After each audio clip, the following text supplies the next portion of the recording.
আচ্ছা ধরো ধরো ধরো, গত ক্লাসে আমরা 7 নম্বরটা পড়ছিলাম না?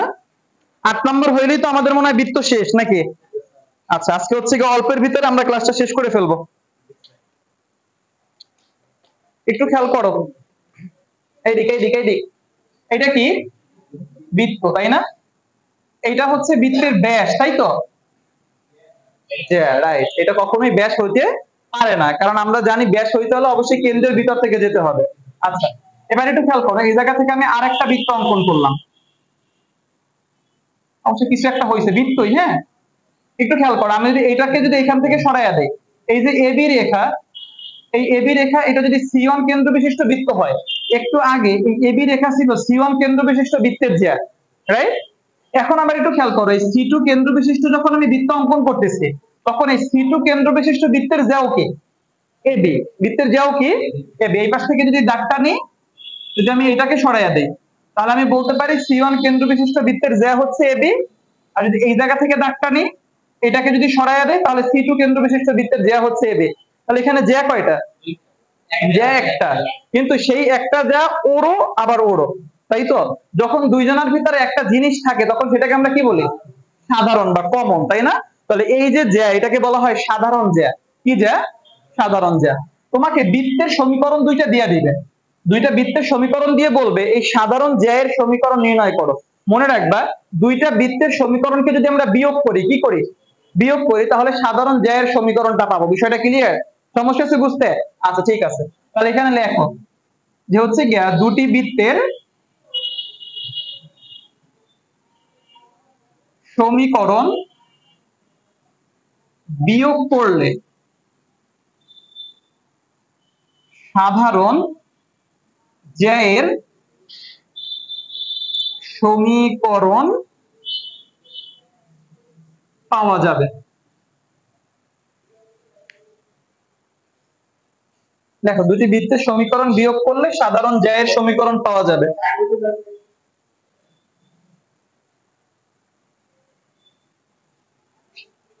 লেখা হয়েছে? তুমি একটু 8-এর 1 নম্বর কোশ্চেনের দিকে তাকাও। 8-এর 1 নম্বর কোশ্চেনে তোমাকে দুইটা বৃত্তের সমীকরণ দিয়ে বলছে সাধারণ জ্যা এর সমীকরণ নির্ণয় করতে, তাই তো? শুধু সাধারণ জ্যা এর সমীকরণই চায় না, আরো কি চাইছে? দৈর্ঘ্য চাইছে। একটু বিষয়টা খেয়াল করো, এখানে সাধারণ জ্যা কি? এবি হচ্ছে আমার সাধারণ জ্যা, রাইট? আমি যদি এ এর স্থানাঙ্ক আর বি এর স্থানাঙ্ক যদি বের করতে পারি, তাহলে এবি রেখার দৈর্ঘ্য বা জ্যা এর দৈর্ঘ্য বের করতে পারবো কি পারবো না? পারবো। সমস্যা আছে বুঝতে? নাই।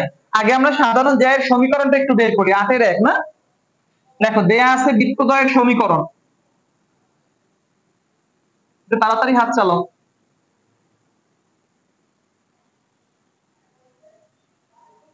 বলো তো একটু, x square plus y square minus 4x 6y minus 36 equal 0, এক নাম দাও। আরেকটা y square 5x 8y minus 43 equal 0, এটাকে দাও 2 নাও। লেখা হইছে? আমাকে প্রথমে বলছে জ্যা এর সমীকরণ নির্ণয় করতে, এই বৃত্তের সমীকরণকে কি করবা? বিয়োগ করবা। লেখো এখন বা এখানে বৃত্তদ্বয়ের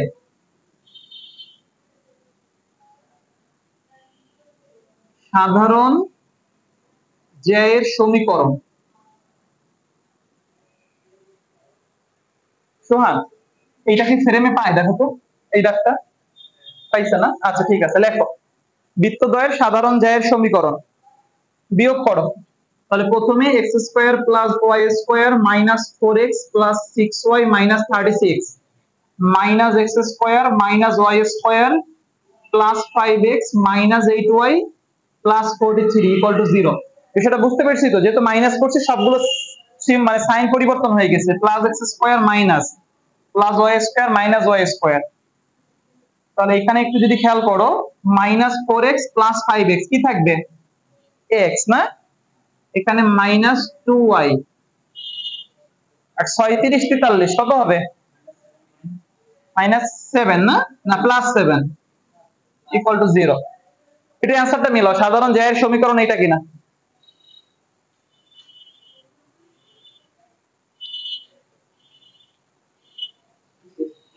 ঠিক আছে? আচ্ছা ঠিক আছে, তাহলে সাধারণ জ্যায়ের সমীকরণ বের করতে বলছে, পেয়ে গেছে। এখানে ছোট্ট করে একটা অ্যান্সার লেখা রাখো তোমার বোঝার জন্য। আর এই জায়গা থেকে একটু এক্স এর মানটা বের করে একটা সমীকরণ দিয়ে দাও, 2y - 7 কয় নং হয় তাইলে? 3 নং। একটু খেয়াল করবা, আমাকে কি শুধু হচ্ছে গিয়ে জ্যায়ের সমীকরণ বের করতে বলছে না দৈর্ঘ্য বের করতে বলছে? দৈর্ঘ্য যদি বের করতে হয় এর স্থানাঙ্ক আর কার স্থানাঙ্ক লাগবে? একটু খেয়াল করো, এই যে এ বিন্দু, এই যে প্রথম বৃত্ত আর দ্বিতীয় বৃত্তের ছেদবিন্দু না? আবার বি বিন্দু প্রথম বৃত্ত আর দ্বিতীয় বৃত্তের কি ছেদবিন্দু। তাহলে বৃত্ত দুইটা সমীকরণকে সমাধান করলে এ আর বি এর কি পাওয়া যাবে? স্থানাঙ্ক পাওয়া যাবে। আর এই বৃত্ত দুইটা সমীকরণ যখন দেখো বিয়োগ করতে গেছি মানে সমাধান করতে গেছি, তখন 3 নং একটা সমীকরণ যেটা এবি জে এর সমীকরণ, আর এই এবি জেটাও দেখো ওই বিন্দু দিয়েই যাচ্ছে। বিষয়টা ক্লিয়ার? সমস্যা আছে? তাহলে আমরা দুইটা বৃত্ত আর এই জে এর সমীকরণকে সমাধান করলে এর স্থানাঙ্ক আর বি এর স্থানাঙ্ক পাবো, তারপরে রুট ওভার করে দিলে আমাদের অঙ্ক শেষ। বুঝে নাই কে কে কথাবার্তা? বুঝতে পারছে? আচ্ছা ঠিক আছে। এখন এই যে এক্স এর মান পাইছো, এটা 1 নং বা 2 নং তোমার ইচ্ছা মতো যে কোনো একটাই বসাও। আমি 1 নং এ বসাই। 1 নং এই বসাও সবাই, দেখি ভুলভাল হইলে যাতে সবাই একসাথে ধরতে পারি। 2y - 7 plus y square, 2y - 7 6y 36।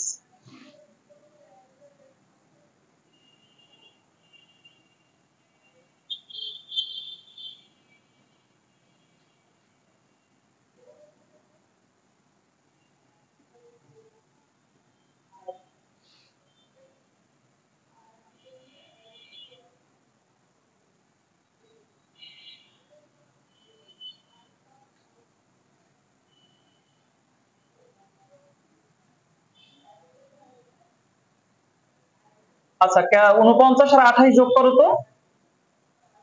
50 60 70 77 না? 77 থেকে 36 বিয়োগ করো।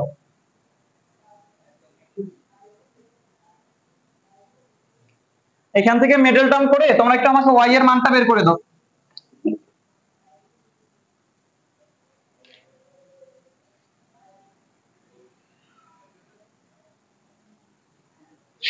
একচল্লিশ 5 4 5 20 205। 205 কে ভাঙো, যোগ বিয়োগ করে যাতে হচ্ছে গিয়ে -30 হয়।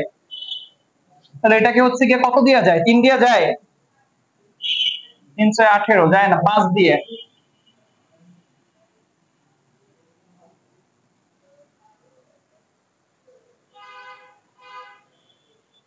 205 কে 3 দ্বারা ভাগ করো তো, দেখো তো যায় কিনা। যায় না, না?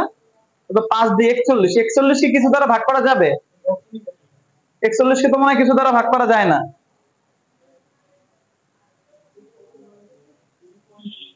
আচ্ছা ঠিক আছে, যেহেতু এটাকে আমরা মিডল টার্ম করতে পারতেছি না, তাহলে ওই সূত্রটা নাও, মনে আছে? মাইনাস বি, বি কত? -30 plus minus root over B square minus 4 A C divided by কত? টুয়াইস। মনে আছে সূত্রটা? হ্যাঁ, তাহলে এখানে তুমি পাচ্ছ 30 প্লাস মাইনাস 900 মাইনাস, এটা গুণ করো তো। 4 5 41 820 নাকি?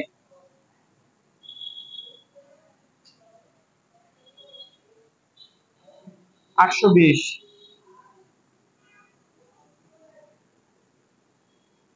তাহলে এখানে হবে হচ্ছে গিয়ে রুট ওভার 80। 80 কে রুট করলে কিছু আসে? 16 5 4 রুট 5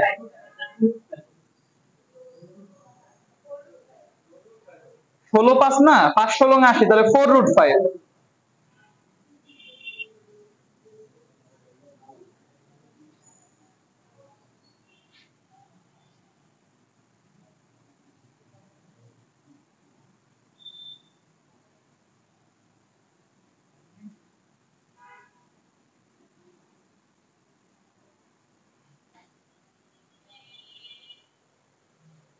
তাহলে y এর মান পাওয়া গেছে দুইটা, একটা হচ্ছে 15 প্লাস 2 রুট 5 ডিভাইডেড বাই 5, অথবা y equal 15 minus 2 root 5 divided by 5। আমরা y এর মান পাইছি দুইটা, এখন কার মান লাগবে? x এর মান আছে কয় নং এ? 3 নং এ।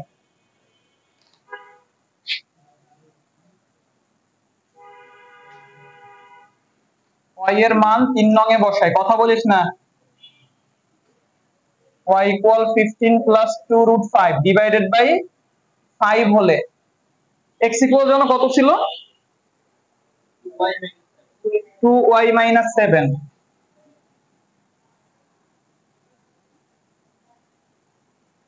2y না, মাইনাস হচ্ছে 7 প্লাস 7, প্লাস 7 তো হওয়ার কথা না।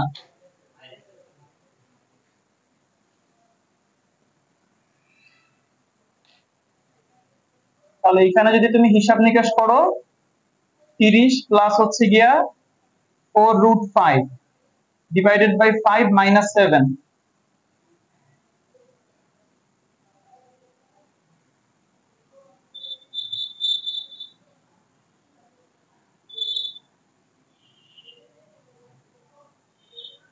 আচ্ছা এই লাইনটা বুঝতে পারছি তো সবাই? আচ্ছা এখানে একটা ব্র্যাকেট দিয়ে দাও, তাহলে আরেকটু ভালোভাবে বুঝতে পারবে। কারণ এখানে ছিল কি 2 into y না, তাহলে 2 এর পরে y এর মান একটা ব্র্যাকেট দিয়ে দাও, তাহলে একটু তোমার জন্য সহজ হবে না বুঝতে।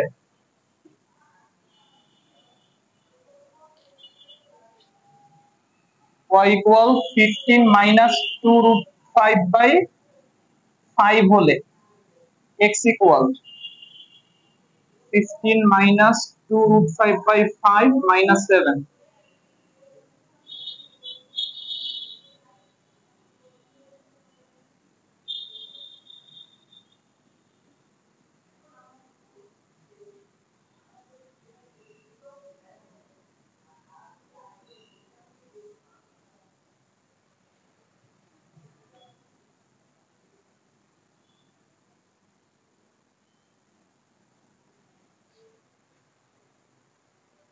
আমরা যদি সেই স্থানাঙ্কটা লিখি, এখানে হচ্ছে গিয়া যে ছিল a আর b, তাহলে a এর স্থানাঙ্ক x স্থানাঙ্ক হচ্ছে গিয়া 4 root 5 minus 5 by 5, তখন আমার y স্থানাঙ্ক হচ্ছে 15 plus 2 root 5 by 5, R b এর স্থানাঙ্ক যখন আমার x স্থানাঙ্ক হচ্ছে minus 4 root 5 plus 5 by 5, তখন আমার y স্থানাঙ্ক হচ্ছে 15 minus 2 root 5 by 5।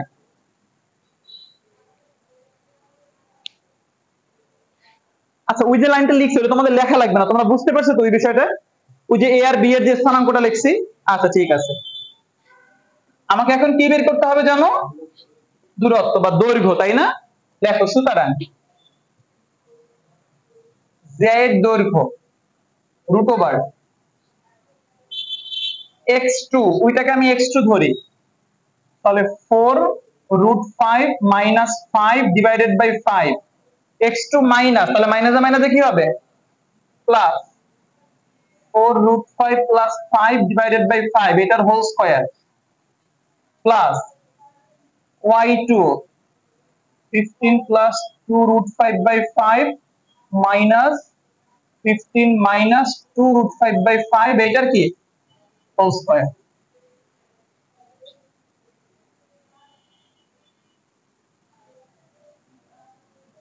তাহলে এখানে যদি 5 লসাগু হয় 4 root 5 minus 5, 4 root 5 plus 5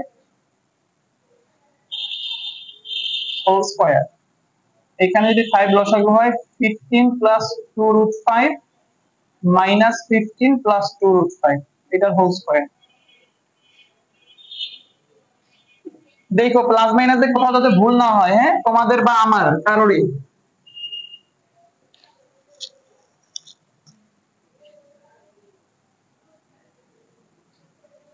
তাহলে এখানে 5 5 কাটবে, 8 root 5 by 5 এটার হোল স্কয়ার, এখানে কাটে 15 15, 4 root 5 by 5 এর হোল স্কয়ার, তাহলে এখানে 64 into 5 divided by 25, 16 into 5 divided by 25, তাহলে 5 দিয়ে কাটলে 64 by 5 16/5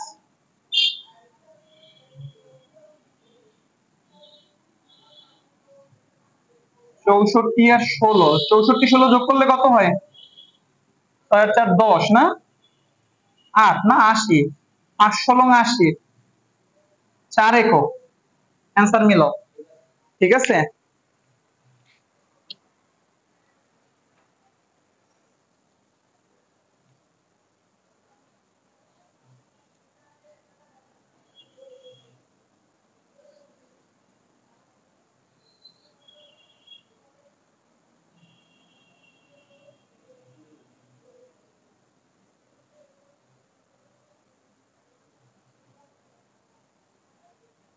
এটা লেখা হইছে হ্যাঁ আচ্ছা একটু বিষয়টা খেয়াল করো আমরা এই জায়গা থেকে ছোট্ট একটা বিষয় সম্পর্কে একটু অবগত হই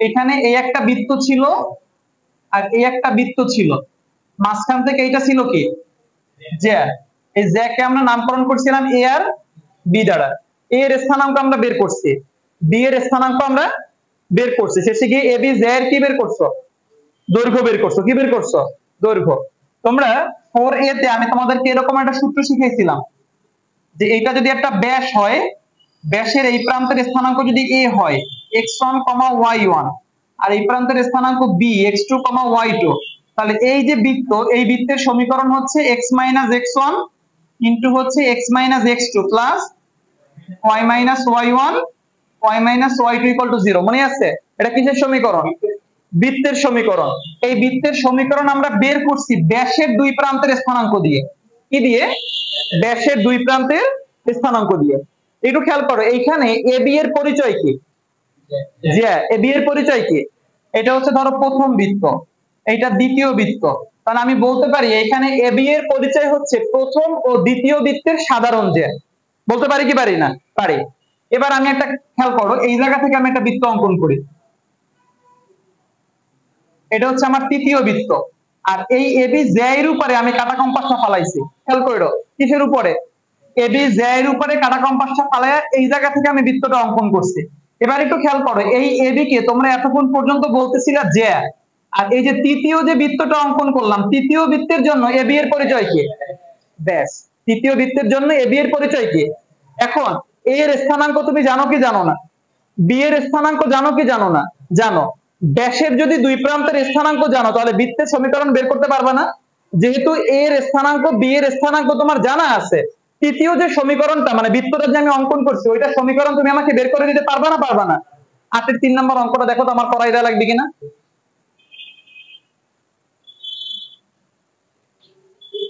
ওটা আছে ঠিকঠাক আচ্ছা পারবা করতে পারা যাবে না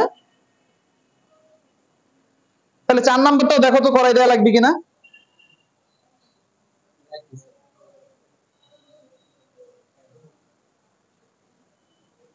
7 নম্বরটা দেখো তো করাই দেয়া লাগবে কিনা সেম সেম সেম আচ্ছা যাও যাও যাও তাহলে বাকি আছে কোনটা আচ্ছা 2 নম্বরটা ধরো 2 নম্বরে কি বলছে এত যদি এত বৃত্তের কোন জ্যায়ের সমীকরণ হয় তবে উক্ত জ্যাকে ব্যাস ধরে অঙ্কিত বৃত্তের সমীকরণ নির্ণয় করো আচ্ছা বিষয়টা একটু খেয়াল করো এখানে যে বিষয়টা বলছে 2 নম্বর কোশ্চেনটা আগে একটু আমার সাথে বুঝো তারপরে কোশ্চেন করলেই বুঝে যাবে এটা হচ্ছে আমাকে একটা বৃত্তের মানে বৃত্ত তাই না বৃত্তের সমীকরণ আমার কোশ্চেনে দেয়া আছে বৃত্তের সমীকরণ কোথায় দেয়া আছে কোশ্চেনে আর এইটা হচ্ছে একটা জ্যা এই জ্যা এর সমীকরণ ধরো এবি জ্যা এই জ্যা এর সমীকরণ আমার কোশ্চেনে দিয়ে দিচ্ছে ক্লিয়ার এবার আমি একটা কাজ করলাম এই জ্যা এর ঠিক মধ্যখানে আমি কাটা কম্পাসটা বসাইলাম বসানোর পরে এই জায়গা থেকে আমি একটা বৃত্ত অঙ্কন করলাম তাহলে এই যে দ্বিতীয় বৃত্ত এই দ্বিতীয় বৃত্তের সমীকরণ আমাকে বের করতে বলছে বিষয়টা কি ক্লিয়ার এখন এই দ্বিতীয় বৃত্তের সমীকরণ যদি বের করতে হয় এ এর স্থানাঙ্ক আর বি এর স্থানাঙ্ক লাগবে কারণ এই যে এ বি প্রথম বৃত্তের জ্যা হলেও সে দ্বিতীয় বৃত্তের কি ব্যাস তাহলে আমি যদি এ এর আর বি এর স্থানাঙ্ক জানি তাহলে দ্বিতীয় বৃত্তের সমীকরণ বের করা যাবে কি যাবে না তাহলে দ্বিতীয় বৃত্তের সমীকরণকে খোঁজার জন্য কার মান বের করব এ আর বি এর স্থানাঙ্ক এবার একটু খেয়াল করবা এই এ আর বি এটা কার কার ছেদবিন্দু এই যে প্রথম যে বৃত্ত জ্যা আর বৃত্তের তাই না এই যে প্রথম যে বৃত্তটা ছিল ওই বৃত্ত এবং প্রথম বৃত্তের জ্যা এই দুইটার ছেদবিন্দু কি কি? এ আর বি। তাহলে এই জ্যা এর সমীকরণ আর এই বৃত্তের সমীকরণকে সমাধান করলে কার কার মান পাওয়া যাবে? এ আর বি এর মান পাওয়া যাবে। এবার একটু কোশ্চেনটা পড়ো 2 নাম্বার।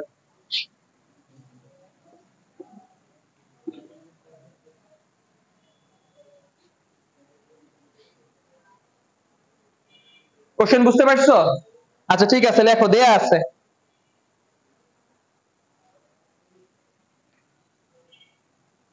জ্যা এর সমীকরণ y equal to 2x, এটাকে দাও 1 নং, এবং বৃত্তের সমীকরণটা একটু বলো তো। x square plus is equal to 10x, বা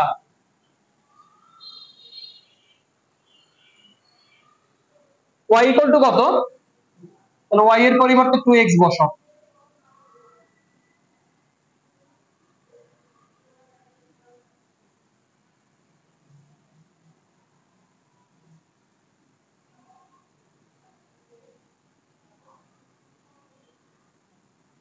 আজকে আমার ক্লাস আসতে দেরি হয়ে গেছে না?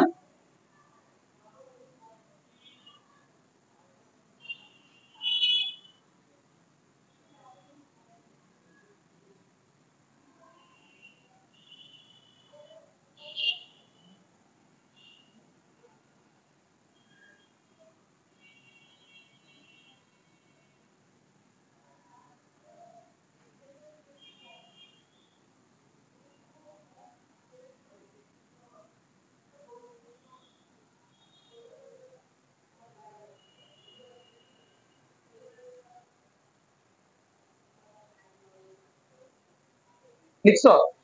তাহলে তুমি লিখতে পারো শেষে গিয়ে যে সুতরাং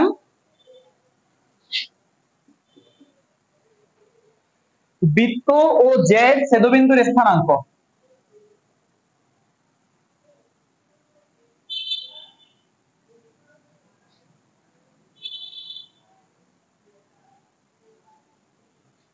x এর মান যখন 0 তখন y এর মানও 0, x এর মান যখন 2 তখন y এর মান 4।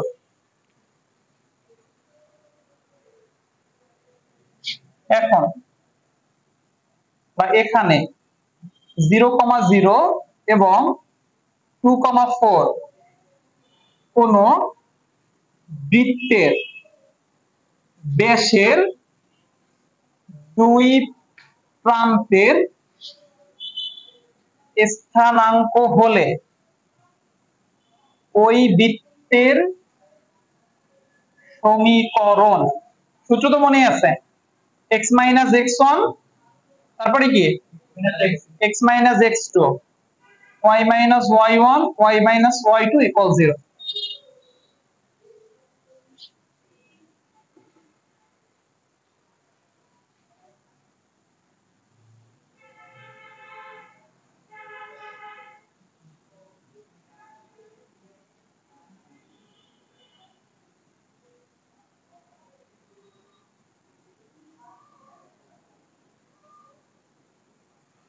অ্যান্সারটা মিলাই নাও।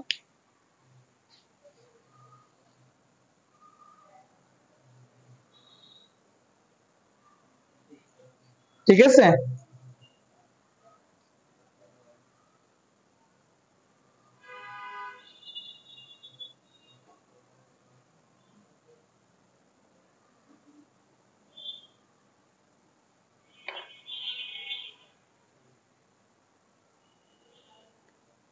পাঁচ নাম্বারটাকে ক্রস দাও। ক্রস দিছো? আর 6 নাম্বারটা বাসায় গিয়ে একটু মাথা কাটাবা। 6 নাম্বারটা ইজি, একদম ইজি। তোমাকে দেখাইতে বলছে দুইটা বৃত্ত পরস্পর কিভাবে স্পর্শ করে। কোশ্চেন পাইছো? অন্তস্থভাবে স্পর্শ করে। তুমি জানো দুইটি বৃত্ত পরস্পর অন্তস্থভাবে স্পর্শ করার শর্ত কি?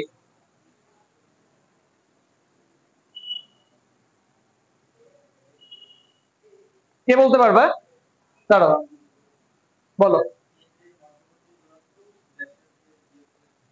যে কেন্দ্রদ্বয়ের মধ্যবর্তী দূরত্ব ব্যাসার্ধদ্বয়ের বিয়োগফলে সমান, তাহলে সেটা অন্তঃস্পর্শ। আর যদি ব্যাসার্ধের যোগফল হয়, বসো বসো, তুমি বসো। 6 নাম্বারটা পারবা না নিজেরা করতে? ওইখানে একটু ঝামেলা করছে, সাধারণ স্পর্শক নির্ণয় করতে বলছে, ঠিক আছে? ওইটা একটু মাথা খাটাইও। সাধারণ স্পর্শক মানে কি? কমন স্পর্শক, যে এমন একটা স্পর্শকের সমীকরণ তুমি নির্ণয় করবা যেটা দুইটা বৃত্ত কি কি করবে, স্পর্শ করবে। সেট তো করে না, স্পর্শক সেট করে। আচ্ছা, আমাদের আর কোন অঙ্ক বাকি আছে 4b থেকে? 6 এর কত? কোনটা? ভি ডাবল আই কত? 9। আচ্ছা, 7 নম্বরে বলছে বি কমা 0 বিন্দু থেকে এত বৃত্তের স্পর্শকের উপর অঙ্কিত লম্বের পাদবিন্দু সঞ্চারপথ নির্ণয় করো। আচ্ছা, 6 এর 9 নম্বরের সমস্যা কার? তোমার? যশোর বোর্ড 22 এর কোশ্চেন। আচ্ছা, ওইটা আমরা হচ্ছে কি নেক্সট ক্লাসে বোর্ড কোশ্চেন করব, তুমি আমাকে মনে করাই দিও। যশোর বোর্ড দিয়ে শুরু করব, তাহলে বোর্ড কোশ্চেনও হয়ে যাবে, এই জায়গা থেকে কোশ্চেনও হয়ে যাবে। আর ওটাকে ক্রস দিয়ে দাও 7 নম্বরটা। 4b থেকে আর কিছু বাকি আছে? নেই না? আচ্ছা, নেক্সট ক্লাস আমাকে একটু মনে করাই দিও, এমসিকিউ শীটটা দিয়ে দিব, ঠিক আছে? আর আমরা নেক্সট ক্লাসে সৃজনশীল প্র্যাকটিস করব। তাহলে আমাদের হচ্ছে গিয়ে বৃত্ত শেষ হইলো। এরপরে আল্লাহ বাঁচাই তো আমরা হচ্ছে গিয়ে বিন্যাস সমাবেশটা শুরু করব। ক্লিয়ার? এটা হচ্ছে গিয়ে বিন্যাস সমাবেশ চ্যাপ্টারটা তোমাদের লাস্ট 2019 এ ছিল, হ্যাঁ? ত্রিকোণমিতি। আচ্ছা, বিন্যাস সমাবেশটা আগে করো, তারপরে ত্রিকোণমিতিটা করো। বিন্যাস সমাবেশটা ইজি আছে, অল্প ভিতরে শেষ হয়ে যাবে। কি বলছি বুঝতে পারছো? দেখা যায় মোটামুটি 4টা ক্লাস নিলেই বিন্যাস সমাবেশ শেষ হয়ে যাবে। তোমার বিন্যাস সমাবেশ লাস্ট করানো হয়েছে 2019 এর ব্যাচ। 20 এর ব্যাচে তো পরীক্ষা হয় নাই। 21 থেকে 25 পর্যন্ত যারা পরীক্ষা দিয়েছে কারোরই বিন্যাস সমাবেশ ছিল না শর্ট সিলেবাসে। তোমরা 26-এ এসে তোমাদের আবার বিন্যাস সমাবেশ শুরু হয়েছে। বুঝতে পারছো? ওকে, আজকে এই পর্যন্তই। Thank you.